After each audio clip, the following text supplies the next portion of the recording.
the money. That's what I always say. You always follow the money. Yeah. This is Follow the Money with Mitch Moss and Pauly Howard on VSiN. Busy hour lined up in 15 minutes. One of the highest totals you're ever going to see in modern NBA basketball. That's on the betting card for tonight. College basketball card, updated future numbers there. And here we'll begin talking some NFL as Will Brinson does a great job covering the league. And he's at CBS Sports, joins the program on the Progressive Guest Line. Will, good afternoon. Thanks for the time as always. How are you today? Always fun to talk to you guys. I think I might be out in Vegas in a couple of weeks. Might have to stop by and say what's up. But everything good. Hope everything's going well with y'all. Yeah. Are you coming for the Madness then? Yeah. It'd be right around the Sweet 16, I think. Oh, okay. Good timing. Great time. Absolutely. Let's go here. So the Titans recently at DK, they have a market up. The team to pick number one overall, and they were almost touching $3. It was like minus 290, minus 295 in that neighborhood. Now they're minus 175. So where are you at thinking with the Titans trading the pick or keeping it overall and then taking somebody with it? Well, with the Titans, you have. I think when we talk about this draft, and specifically the top of the draft, you kind of have to look at where are teams vis-a-vis their front office and their coaching staff and the amount of pressure that may be put on those particular units within the franchise in terms of getting a quarterback. And I think out of all the teams in the top three, the Titans have the least pressure, right? You got this new GM. That whole situation was weird. Obviously, Callahan, coming back for a second year, but maybe you can talk the ownership and Levis is kind of foisted on him a little bit. You could see a situation where they might be willing to trade. The Browns, you feel like they've got to get the quarterback right. There's been some negative buzz with Kevin Stefanski, and then the Giants. I think there is nobody with more pressure on them this offseason than Joe Shane and Brian Daboll. And this is where things go bad for bad franchises when you put this maybe not undue amount of pressure, but a ton of pressure on a coaching staff, on a front office. You have to find the quarterback, right? And especially now that I know he's not a quarterback, but the Saquon Barkley and the famous John Mara memes where he's like, so Saquon goes to Philly. I'm not going to be able to sleep at night. And he goes and wins a Super Bowl. I think there's a ton of pressure on the Giants. And so to answer the question, I think the Giants at 3 look like a team, especially given all the rumors and speculation we had last year about their interest in trading up to try and get a quarterback, whether it's Drake May or Jaden Daniels. I think they look like a team that would be willing or able because of the pressure there with the front office. And Joe Shane said he's not going to mortgage a future. That's all nice and well until you're about to get fired. And then the location, you're sitting at 3. You can move to 1. You can draft a quarterback first overall in that New York market. I think there's a lot of appeal there. And then you have some potential superstars at the top of this draft, whether it's Cam Ward, Shedeur Sanders, who, look, I'm not saying I would take him with a top 5 pick, but I think, there's that discussion's happening. And then my guy, Jackson Dart. I wouldn't rule out Jackson Dart as the first overall pick if the Giants front office loves him. So depending on what they do in free agency, depending on what they do in the veteran quarterback route, and they were certainly interested in giving up a lot to try to go get Matthew Stafford. I think it makes a lot of sense for them to move up to 1. I wouldn't want to lay that number with Tennessee, especially given the amount of fluctuation I think you're going to see in those odds over the next couple of months, and the fact that we've heard reported, Adam Schefter said it of ESPN, said that the Titans will probably trade later in the process, so you'd be tying up a lot of money at a bad number early on if you take that. Yeah, and then what do you think about Ward right now? He moved post combine minus $2 to go number 1 overall. Although I do like what you said there, but maybe the Giants have an eye on somebody else. Not named Cam Ward or Shedeur Sanders, and it could be Jackson Dart. Who knows?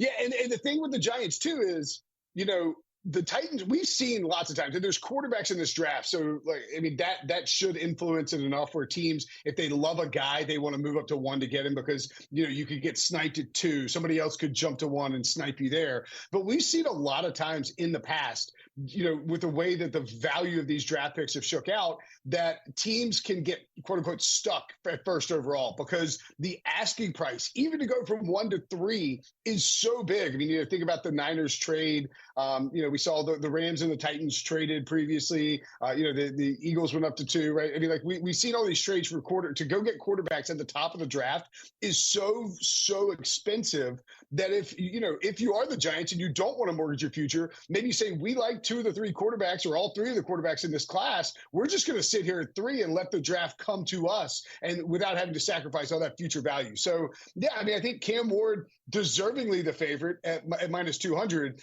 but I would not be betting that either, because I think he's not as sure a thing as we've seen some of these other top options, whether it was like Caleb Williams going 1 overall, Trevor Lawrence going 1 overall. It's not that sure a thing. So if it's me, I'm looking at maybe some other value spots I don't know about, to go first overall. I know the Abdul Carter, people have some 60-1 tickets. Wouldn't rule that out. I think the Titans could go in a different direction. But I think, I'm not laying anything on an NFL draft betting prop or bet in general in March that's that isn't like good plus odds. Mm-hmm.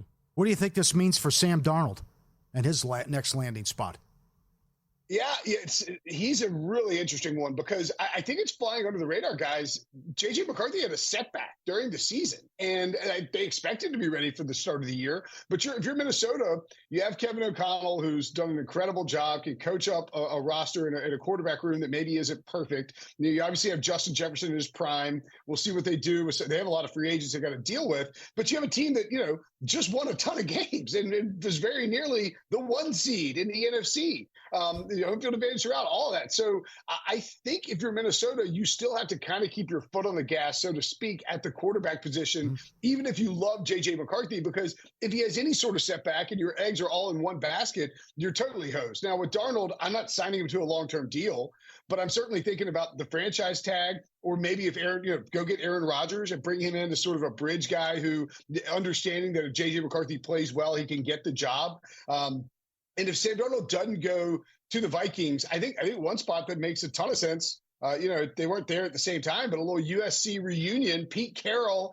and Sam Darnold. It's a good environment for him. You put him in Vegas under with Chip Kelly as the coach. Yeah. And, this is a guy that was a pretty good head coach for a while, and has been in the NFL, has been a great head coach in college, and runs an offense that's going to get the ball out quickly, going to maybe sort of predetermine some stuff for Sam Darnold, where he doesn't have to just hold the ball and sit in the pocket where he gets in trouble a lot of times. Alleviate the pressure that opposing teams will get on him. You run the football effectively. I think the Raiders are a pretty good landing spot for Sam Darnold if he doesn't end up sticking in Minnesota. Okay, so what about Sanders then? Are they taking Sanders if he's there? Does he continue to fall? What do you think of his pro prospects and where he could go?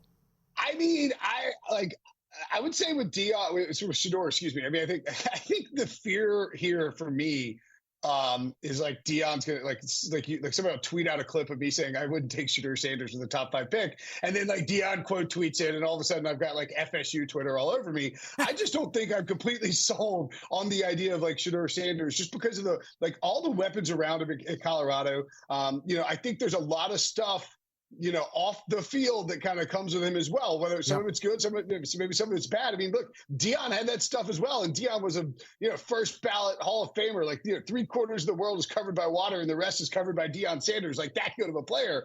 I wouldn't rule it out, but I personally, I like Cam Ward and Jackson Dart better than Shedeur Sanders.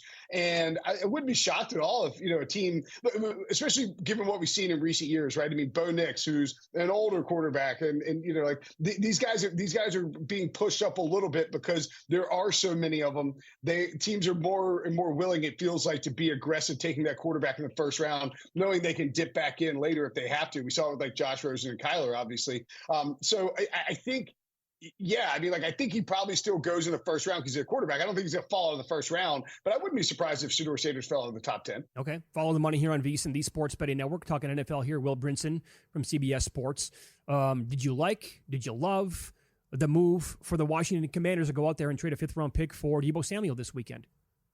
I loved it. Yeah, I think this is a Washington team with we talk about it all the time, every offseason. Do you have a young quarterback on a rookie deal? Yes. Then what do you need to do? You need to be aggressive in free agency, in the draft, to an extent. Like, you got to be smart still, but you want to try and put as many pieces around that young rookie quarterback, make his life easier. And Deebo Samuel is the ultimate easy button. I mean, this is a guy that you're going to throw the ball short to. The screen game can go way up. I think he's a really nice compliment to Terry McLaurin, just in terms of, McLaurin can operate horizontally. Vertically. Deebo can operate a little more horizontally. You can put him in the backfield with Jaden Daniels and run some read option stuff if you want to. Like, that's not that crazy. And you have a GM in Adam Peters, too, who has a large amount of familiarity with Deebo. And I'm not too worried about I think it's like Deebo's getting the Keenan Allen treatment this offseason.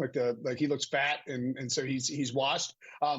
One, I would never criticize anyone for their offseason weight status, and then two, I think that that stuff is typically overblown. He's a professional athlete. I think he'd be in great shape. And Cliff Kingsbury, man, I've always been critical of him since he left Arizona and his time in Arizona. That the second half fall offs of those offenses, I thought he did a tremendous job calling games last year for Washington, and it carried over into the second half and then into the playoffs. I think he and Dan Campbell are a really good mix, because Dan Campbell executes this aggressive strategy on fourth downs, stuff like that, pushing the ball. And then Cliff has the plays correctly called. So, yeah, I love the Deebo addition. I think Washington, tracks right now is still the second best team in that division. And Philly's got a lot of free agents. So, yeah, teams don't win that division back-to-back years very often. I'm sure Eagles fans get mad at me, but I think Washington's for real. Oh, very good. You can follow Will on X, by the way, at Will Brinson, and catch his stuff over at CBS Sports as well. Thanks, Will. We appreciate the time today. Yeah, guys, always a blast, and I'll hit you up when I'm headed out there. We'll see you in 2 weeks, no doubt. And he joined us here on the Progressive Guest Line. Solid weekend to come. We had a bunch of friends come into town last year for the Sweet 16 games. It was really, really cool. You can weed out some of the trash, right? Up next, tonight's NBA card. It's one of the highest totals you will see in modern basketball. Details on that coming up.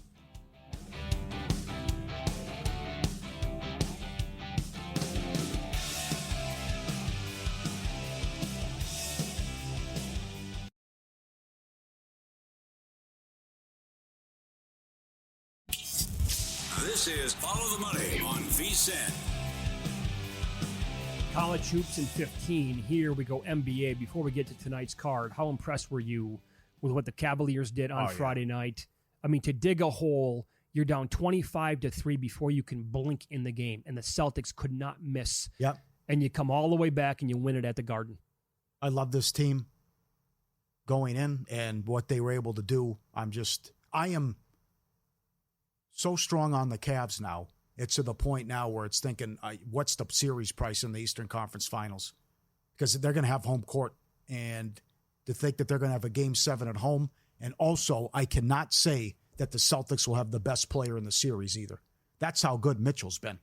And I know Tatum was great, Tatum too. was amazing Friday So was night. Mitchell. But for Mitchell to bring them all the way back, I know you have some interesting thoughts about what happened defensively early in that game. But that to be down that big and to come back and beat them, and now they're going to get the 1 seed, and they have the 10-game winning streak, and they've won 17 of 18, whatever it is. Right. I mean, coaching matters, and they're going to have home court, and that's a big deal. But you know what? That actually could benefit the Celtics, because I trust them more on the road in big spots than I do at home. Yeah, we've seen that. They've had a lot of slip-ups at home against like kind of garbage teams, and that's right. Also with Boston, like the health's the number one thing too. But to get Hunter. And how deep this team is and how many weapons. Their offense is ridiculous. But that game Friday night was a perfect 2.5-hour showcase of what exactly the Boston Celtics are like as a team. Yeah. Because when they're hitting their shots, nobody's beating them. But they take so many threes that eventually once they go cold and they stop shooting like 80% from downtown for a quarter, it's like, that 20-point lead, gone. And now they're trailing in the game. Mobley now favored Defensive Player of the Year. Yeah. You find it interesting in a half like that, when the Celtics could not miss on the perimeter, that a big guy goes to minus 115 and he is rendered useless defensively. That's kind of a big deal. Yeah. Goes back to what was said on a popular podcast. A big guy has to get it. No, they don't. And I don't agree with that either. And I still like the Dortcher chamber, rather. And maybe SGA with what our guest Montesano said last week, too. But if you so full marks. I mean, I know there's well-known Celtic fans who are terrified of that team. And the fact that they're going to have home court, if that's the matchup. The other thing is, how will these teams play this where, yes, I love Cleveland, great team, but I'd rather face them than Boston. I don't want to see Boston till the conference finals, the shenanigans and what could happen with the 4 or 5, where I'd like to draw Cleveland. Maybe how do the Knicks treat it? Because the Knicks, I mean, I know they just got buried by both, but the Knicks, it has not gone well this year against Boston. And if you're the Knicks, you don't want to see Boston till the conference finals. I would say good luck to teams trying to navigate around that. If you want Cleveland rather than Boston, you're going to get taken out in a body bag. That would be my opinion on that. Also, we must point out that a couple of key guys were out for Boston on Friday night. But if you told me right now that we're going to get 0 upsets there in the Eastern Conference and we get Celtics and Cavaliers, oh my God, that's plan ahead, because you got to watch every second of those games. Completely different team since they got Hunter too, and they were great. And again, we talked about that about a week and a half ago. Plus 380, best record, second half. Well, they're now a big size favorite. What do you do? I opened up the series price of Pick'em. What do you do? Oh, Pick'em. I'd have to take Boston. Yeah, I would get Celtics money at Pick'em. Yeah. But they can't be $1.30, $1.50 to win the East anymore. That probably is true. This team is so good, and coaching. I should have been on them. It reminds me of Milwaukee, when Milwaukee was so good, fired their coach, brought in Budenholzer. Bam! Next thing you know, 100-1 futures. Not that Cleveland was that. What was Cleveland to get the 1 seed? What was that price? Probably rather large. Yeah, who's got that out there? Which they made the playoffs. Had a 4 or 5 seed and then almost lost to Orlando. Mitchell had to bail them out in Game 7. But also think about who was in their division again this year. Just their division. That's true. Indiana had a good year. Bucks Milwaukee, power rating's always been high. Yeah. Both of those. 1 seed and maybe the best record in the NBA when it's all said and done. I hate to bring you down. I hate the card tonight. There's some intriguing stuff, but this is a tough card, highlighted by your Hawks-Grizzlies game. Well, that's the game we were talking about. So the total touched 254 earlier today. 254, one of the highest totals you're ever going to get, right? That's who the Hawks are. That's what they do, and the Grizzlies play in these crazy games as well. Down to 251.5. 1-2 in pace, I believe, or 1-3 in pace. Yep. And with most guys playing, I know. I'll give you a couple of player props to consider. You can go to vsin.com under the Tools tab at the very top. You can click on NBA Player Prop Analyzer. In this game alone, Jaren Jackson, 41-17 under 6.5 rebounds, which is his prop for tonight. Dyson Daniels, 40-15 over half a made 3. It's around minus 190 tonight for him to stick one. But at 254, I agree with the buyback and just kind of like on principle, right? Yeah. Going on the under with that game. I'll keep an eye on the first quarter. Maybe you could probably get a better number. And also sometimes it's not high enough. And you saw that with the San Antonio OKC game. That got to 260 and something change in play as well.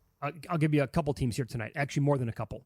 But the following teams are on a back-to-back, and they're also playing their third game in 4 nights. Yeah. The Blazers. Some guys are going to be missing in this game for them. They are 7-1-1 run back-to-back. Yep. Okay. ATS. And don't forget about this with the 76ers now as a 2.5-point favorite in this game. They are 1-13 ATS as a home favorite. That's your big boy.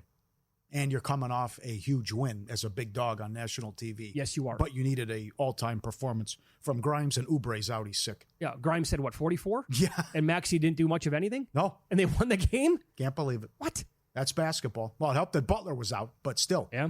You were waiting for that Warriors run to come. You even got the first dunk in years from Curry. But it was all Grimes, and they made all the plays down the stretch after they blew that big lead. Yeah, so I don't want any part of Philly here. I know. I really wanted to bet Portland, but now I've missed the best number at 3. Right. And I got to see how many other guys might be missing as well here. Same thing, because I'm dying to bet Golden State tomorrow. Curry goes to the Garden. It's a horrific spot for the Knicks. But who plays? What's going on with Butler? They're in Charlotte tonight. They should beat them by 30. But you got to see who's playing and what's going to happen, how these teams are going to treat it. Sure. Other teams on a back-to-back and third game in 4 nights, the Heat, they qualify under that scenario.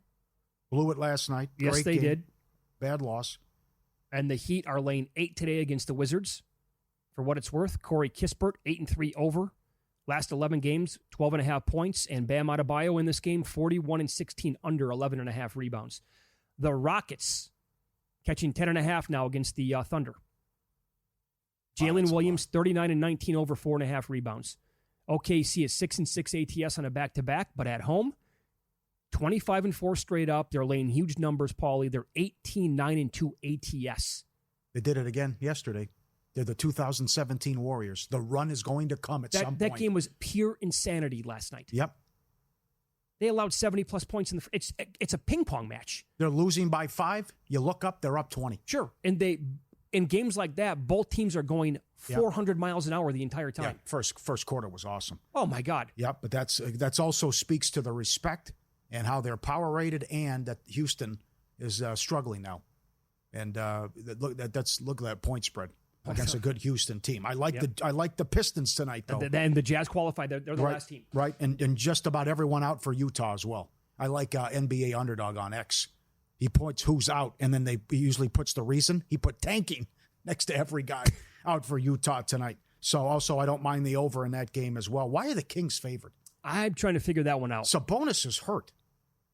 And it's been better. They have to also factor in the competition, but starting to figure this out with Levine and DeRozan. But now with Sabonis out, I'm surprised they're favored at home against Dallas, even though with all their injuries. But that'll be a good one tonight. And Dallas has a brutal schedule the rest of the way. Still waiting on Davis. Hey, Nico, how you doing? Still waiting on Anthony Davis if he's going to come. I'm getting close. I'm coming close. Yes, okay. Mm-hmm. As Luka goes off the last 2 games, and Davis has played a half. Did you look at the standings today? They're the 10 seed. The Lakers are the 2 seed. That too. Yep. Hello. Yep. How you like that, Barkley, fat boy? I'll give you a side note. Yep. Running Point on Netflix. Have you heard of this show? No. 30 minutes, 1 season, based on Jeannie Buss's life. Oh, yeah. And Kate Hudson plays her. Oh, okay. It's based on the Las Vegas Waves, as they call it. It gets a little cheesy at the end of the show, but the first 2 episodes, to me, I was laughing out loud multiple times. The brother Cam, absolute mess. Jimmy? Yeah, oh, yeah. There's a lot of kids. Right? Yeah. But it's quite fun. The first 2 episodes had me like roaring a couple of different times. So, but as I said, it's still good, worth watching, but it cheeses up a little bit, the cheese factory or the factor. But pretty solid overall on Netflix. Biggest month of the year finally here. Championship week is tipping off. Playoffs around the corner. NBA, NHL, PGA Tour full swing. Opening day's coming. Draft talk and speculation. Join the team. $9.99. New subscribers get every best bet, every host, every guest. Deep dive stats. The Bill 80 Daily email. March Mania betting guide. Don't bet blind, bet smarter. VSiN.com/subscribe with the betting splits. $9.99. VSiN.com/subscribe. Also, one more player prop tonight. Tim Hardaway, 13-3 under run when it's 10.5 points, which is where it's at tonight. Single-digit dogs are hitting at nearly 70% ATS in this conference tournament. We'll give you the details next on Follow the Money. It's VSiN, the Sports Betting Network.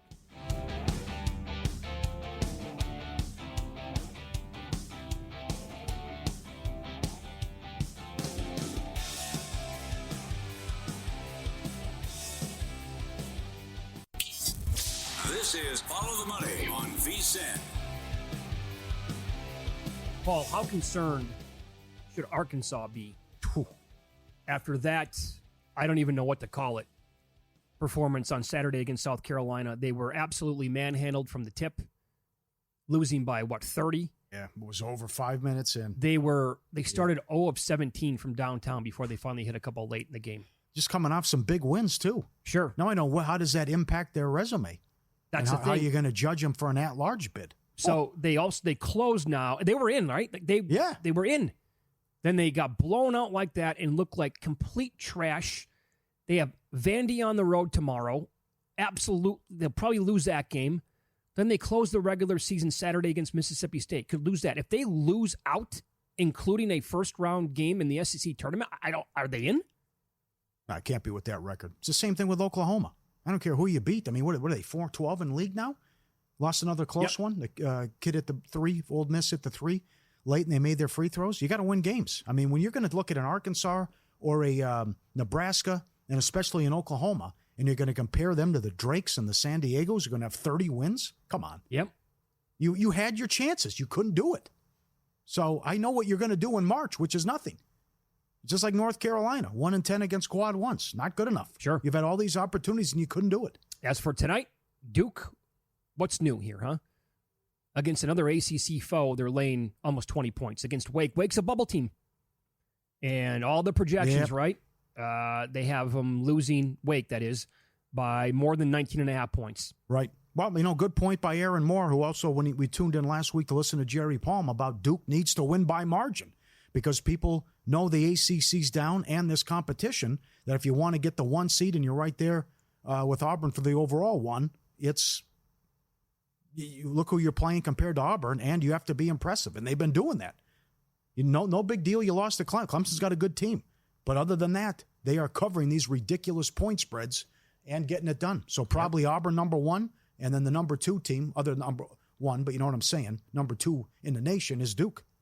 And you're right, this is a bubble team, and look what they're laying. And the win over Illinois is so impressive now, and looks better to just take them out behind the woodshed after what they did over the weekend. I can't take Wake in the points. No, you're right. Can't do it. Right. I want to do it with Kansas, though.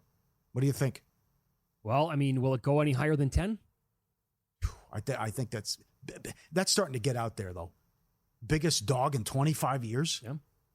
But the home road splits are scary. And just going to BYU a couple weeks ago and getting blasted. But I think maybe it's bunker mentality, unity, after what happened again with the tough loss. They blew the game and what Mayo had to endure afterwards, and he put some stuff on social media. I think that can bring them together, and considering they outplayed them in the first meeting and should have beat them, even though they're a different team away from home. But I think they can keep it. They can hang in this one. Not that they're going to win, but I think they can maybe lose by 6 or 7. That's going to get it done. I hear what you're saying. I personally, gun to my head, I'd take Kansas. But I personally will hate myself if I actually do make a bet on this game and it's Kansas plus 10 points and they're down by 21 at halftime. What was the first meeting? Were they 3, 4? What was that line? Yeah, they were favored. No, I bet them right away. I think I bet them as a very small, 1, I think. They're a 10-point dog. Sure. But they also should have won that game. Yes. They were up by 6 with 28 seconds left and had the ball, and they couldn't even win. Guys, total embarrassment there. Now, again, I'm using 4 different sets of projections here. Ken Palm, Bart Torvik, Eric Haslam, and Tyler Shoemaker at vsin.com. You can get it when you become a vsin Pro subscriber. Tyler has it the closest game. He has Houston by 9.5 points. Every other projection has Houston by 11 or 12 tonight in the game. For what that's worth. And then UCLA plays at Northwestern tonight. Oh, here we go, right? They couldn't get it done Friday. I know. Get to travel. They get outside of the Pacific time zone. It's a different story. I'll tell you what, the Bruins are laying 3.5. And in those projections I just told you about, everybody has it a 1-point game. So you're getting Northwestern at home 3.5 points against a team that has not done well at all when they're traveling outside of the West Coast for their conference road games. Another one, I'd probably take Northwestern here. Yep. But I honestly do not have a bet on that game either. Yep. I really like this North Texas team too in the American Athletic, and we should get North Texas against UAB in the semis of that conference tournament for the right to take on Memphis in the title game. And who knows? Maybe Memphis just says, okay, we're comfortably in, maybe a 6 seed. And a great job beating UAB on the road in a phenomenal second half by the Tigers. But I think that this North Texas team is good, and I think they can take care of Wichita and maybe win the conference tournament and get in as well. Well, how about, so an hour ago, Nick Bogdanovich joined the program, sports gambling Hall of Famer, longtime Vegas odds maker. He's here at Circa. You can go back and watch his appearance on the VSiN Watch app. Get it today for your iPhone or your Android. You can also watch the replay of every single show here on VSiN on the VSiN Watch app. 2 things stood out to me. He said Memphis is absolutely live. Talking big picture here. Yeah. Tournament. Some good non-conference wins, yep. Yep, and he said that he could see them doing damage in the tournament, and he completely shot down BYU. That hurt my feelings. Yeah, I was surprised by that, too. He said they can win a game, maybe 2. That's it. I think they're dangerous. Yeah, we'll see. How about the A-Sun? See, we have to do some conference tournaments go Friday, Saturday, Sunday, right? And no days off. Others take extended break. Like here, you got the quarterfinals tonight. The semis are Thursday. The title game's Sunday. That's crazy. Yeah, that's dumb. It's way too spread out. At least you got it on your home floor. But the G-Bank best bet, I'm going to go Austin P tonight. The quarters, the 2-7 game against North Alabama. They're getting 12.5. Both games have been close. Austin P played last night. Good win where they were phenomenal in the second half. I think it's too many points here against a 2 seed against the Lions. We'll take Austin P. Best bets brought to you by G-Bank, official bank of VSiN, up in the ante with a $750 bonus for a new G-Bank Visa signature card, and new customers who spend $1,000 on eligible purchases within 90 days from account opening get a $250 bonus.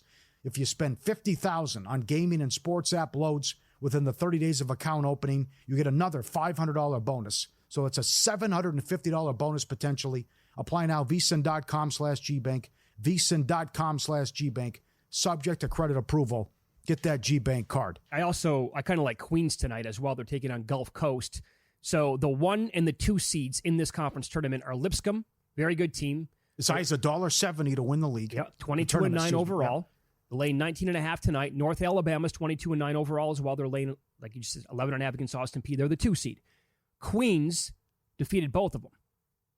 But they're also ineligible to play in the NCAA tournament because they just got the bump up to Division I. But I think 4.5 might be too many for Gulf Coast to be laying here. And Adam Burke wrote this at vsin.com, trying to find a dark horse. He said maybe the one with the most legs could be Eastern Kentucky at 25-1. They beat Lipscomb twice during the regular season. Wow. Those were 2 of the Bison's 4 losses in league play. But they also lost both games to their quarterfinal opponent, Jacksonville. Yeah. And they're playing tonight. Jacksonville's laying 2.5, 3 in this game. That's the 4 versus the 5 game. Okay, and it's in Jacksonville. Yeah. Interesting. You also have this from Steve Makinen. Good tidbit. And this happened with both games last night. Forgot to factor that in an hour ago. Single-digit dogs in the ASUN tournament are 24-25 straight up. However, Pauly, they are 32-15-2 ATS. Since 2014, that's 68%. And again, they both got there last night. Home teams in the ASUN semifinal games, 13-7 straight up, 7-13 ATS last 20 games. We will get the semis after this round. So, and then really tomorrow is where it starts to multiply. We get 3 conference tournaments underway then. And as the week goes on, we'll keep adding more tournaments to be played. Coming up, we'll show you the craziest bracket. What this is, I can't believe, because now it's out. Because now we know all the matchups and what, and the big boys, we know what that looks like. But just to see, because a lot of conferences now are experimenting, of buys to the semifinals and now you have so many teams in these leagues with conference realignment, super conferences. What this looks like, it's an all timer coming up. Sure. But then you're right, Arch Madness starts, West Coast starts out here, and gets in the weekend phenomenal. And 4 bids go out Sunday, and a bunch of bids Monday, and then semifinals. So it's next Monday's crazy. Try not to laugh when you hear this bracket or see it coming up in the next 5 to 10 minutes here on the program. We will share it then. Some updated odds to make the Final Four after another weekend in college basketball. The best number on BYU that I found is 25-1. St. Mary's still higher than 20-1 to make the Final Four. Michigan, you can find 23-1. They're currently a 4 seed. Great coach.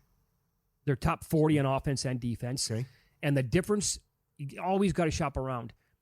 VCU at FanDuel is 36-1. DraftKings had 60.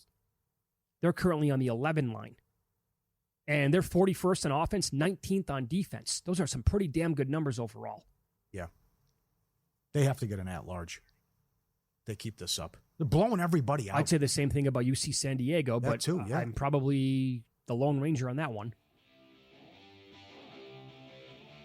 So up next, try not to laugh at this bracket, what they're doing, but it's probably the right thing because of what has happened in recent years. And we will go over other conference tournament odds that we like. Let's follow the money on VSiN, the Sports Betting Network.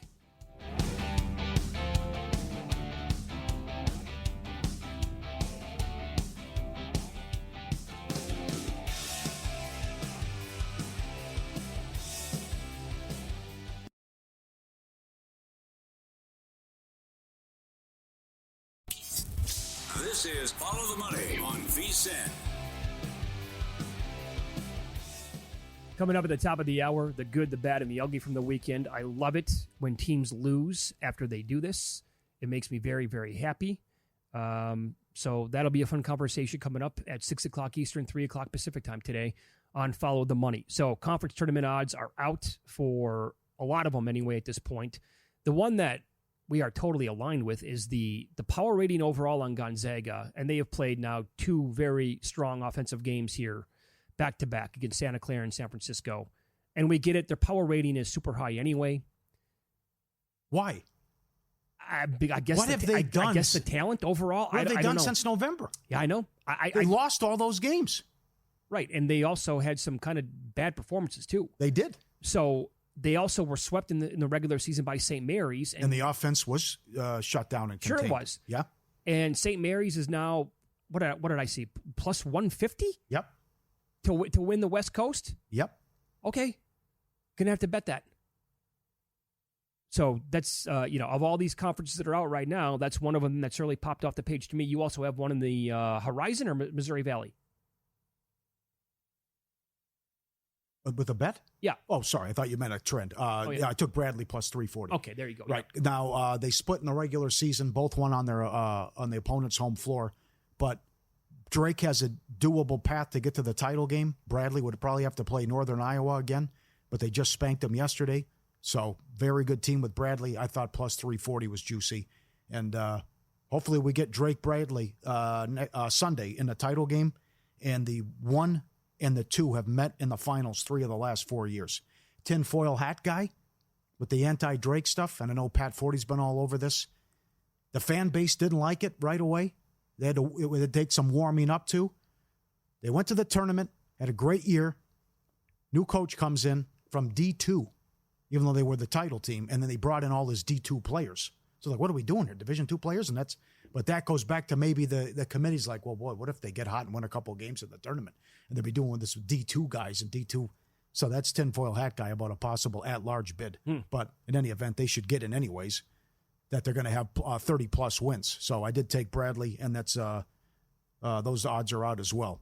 Lipscomb, as you mentioned, as high as $1.70 to win the A-Sun, and they have the quarterfinals tonight. Gonzaga as high as $1.45. Gonzaga has made the title game 27 years in a row. What? A 1 or 2 seed has won it 15 of the last 16 years. After I thought it'd be kind of wild and wide open, it does appear that it's going to be St. Mary's and Gonzaga on the title game for that Tuesday. Okay, so Bart Torvik has a great college basketball site. We reference him almost every single day this time of year, and he does his tournament simulators. He has Gonzaga winning it 50% of the time. But yet they're priced much higher than that. He has St. Mary's winning about 36% of the time. I can't imagine that it's going to be anybody outside of Gonzaga or St. Mary's. No. Yep. If you want to get nuts, San Fran's 22-1, Santa Clara 12-1. Santa Clara would just have to be lights out. Yeah, they have to to just not miss. Right? And a good job by Bruce Marshall pointing out they bury bad teams, and they did that against Pacific on Saturday. Oregon State hung in there Saturday night at St. Mary's. They're 50-1 if there's a possible rematch. Okay, here's your big boy. Been watching college basketball and the madness for a long time. This is the second craziest thing I've seen. And this is the craziest is the Conference USA for years playing 2 games at the same time, separated by a curtain, like intramurals, right? It's the Sun Belt bracket. Several people chimed in like this is a bowling tournament setup. And Pat Forty, Sports Illustrated, saying it's the Canadian geese in flight bracket. The 1 seed has lost in the first round 3 of the last 4 years. An 8 seed won it in 2021. So they want both 1 seeds to be the top 2 seeds to be protected. The 2 top seeds get a bye into the semis. So you have a team that could play 7 days in a row. 7 games, 7 days. This is the craziest bracket I've ever seen with the Sun Belt, which starts tomorrow and ends Monday. It takes a whole week to play it. Yeah, a week from tonight. That is something else, man. Look at this thing. How we're going. The 12 plays the 13, the 14 plays 11, and then the winner of game 1 plays the 9, the winner of game 2 plays the 10, and then the 8 gets up, then it goes, 10, 7, 6, 3, all the way down to what a regular bracket would look like, how you just go 2 days a game, and then 1 seed, South Alabama, 2 seed, James Madison, buys into the semis Sunday. Imagine if someone gets hot. I was going to say, so there is a chance here, right, that the 11, 12, 13, or the 14 seeds here in this tournament could be playing their 6th game in 6 days when they reach the semifinals and the 1 and 2 seeds would be playing their first game of the tournament. Yeah. Can you imagine that? I hope that happens, actually. I just don't understand why everyone's invited. And everyone, some conferences you're not. They cut out a couple teams. Sure. But it's like, I think even San Diego's in the one out here, the West Coast. Like, they go 2 and something in league? They're 1-1 win? You got teams that are 4 and whatever. I think Green Bay's even in the Horizon League. Yeah. How bad they've been. So, well, okay, so everyone gets a trophy and a participation trophy, rather. I will say that South Alabama is the 1. James Madison is the 2. Troy is the 3. Arkansas State's the 4. Do you have the odds for this conference tournament? Arkansas State beat Memphis by double digits. So a lot of people picked them on ESPN.com. They're the short shot to win it. They're the 4 seed. Torvik gives them a 32% chance to win it. Yep. That's number 1 by a mile. Yep. James Madison is 4-1. It's kind of like the Summit, where Omaha's the 1 seed, and they're plus 450. So JMU 4-1. And James Madison's the 2 seed. All they have to do is win 2 games. Yeah. And they don't. Crazy. And by the way, they would not get Arkansas State until the title game.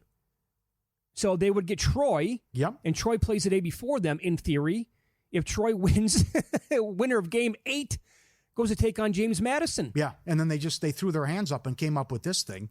Because so many times it was like the example was Texas State. They had great regular seasons. They were in the discussion for an at-large. And twice they lost in the quarters. And then they were bad and came in as like an 8 seed or an 11 seed and got hot and went to title games. Right. So and I think they even won it one year as an 8 in 2021. I think that was the team. So this is what they came up with as the Sun Belt. But then again, no one's in charge. You can do whatever you want.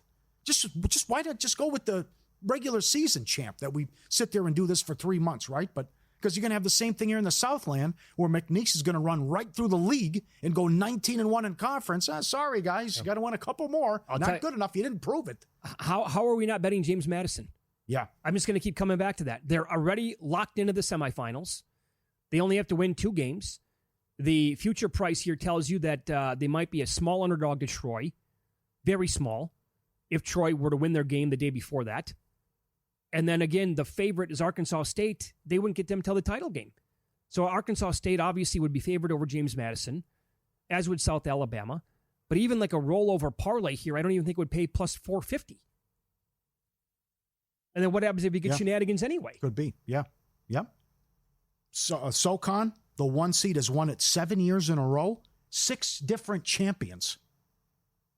Wow. Samford's the second choice. They are really struggling. I'm surprised by that. Chattanooga, the favorite.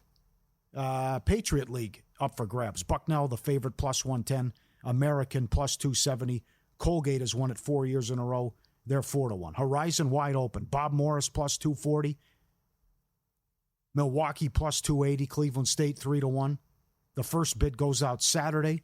Ohio Valley, they get the top 2 seeds, get a bye into the semis. Southeast Missouri State, plus 150. Big South. You know who's actually playing pretty decent basketball now? They're warming up a little bit. It is Gottlieb's crew. All right. Big South, High Point, the highest favorite, minus 250. And I mentioned the Summit. Even though they're ineligible for the Madness, St. Thomas, the favorite, plus 225 in that one. Well, here's what you got to do then. Again, Yep. Look at the bracket. Who has the best chance to play St. Thomas in the championship game? How does that go, though? Is it the team they beat, or would it be the regular season champ who gets the bid? I have to look at that. I think it's going to have to. Well, that's a good point. Yeah, some leagues do it differently. Is it the team they beat in the title game, or is if it's some long shot, it reverts back to the team that won the regular season? I don't know how they do. One more Coastal. After all this talk about Townsend and how good they are, and they only lost 2 conference games, 4-1. The 1 seed's there's another 1 seed that's 4-1. Wilmington's plus 180, and Bill and Mary have a good team. They're 9-1. I think that's too much respect for Wilmington. Stanford Steve just came on last week, and he went to the Towson game, and he said they looked incredible. Yeah, and Charleston's 4-1. Take your betting to the next level with First Bet, whether it's Santa Anita, Gulfstream, or the road to the Derby and Preakness. First Bet puts the action at your fingertips. Sign up now, firstbet.com, promo code VSIN200. Get a 20% rebate on all your wages for the first 60 days, up to $200. Bet smarter today. firstbet.com, and check it out. There are 12 conference tournaments with all the odds up in futures. Up next, I love it when teams lose after refusing to play with basic strategy. The good, the bad, and the ugly. Next here on VSiN.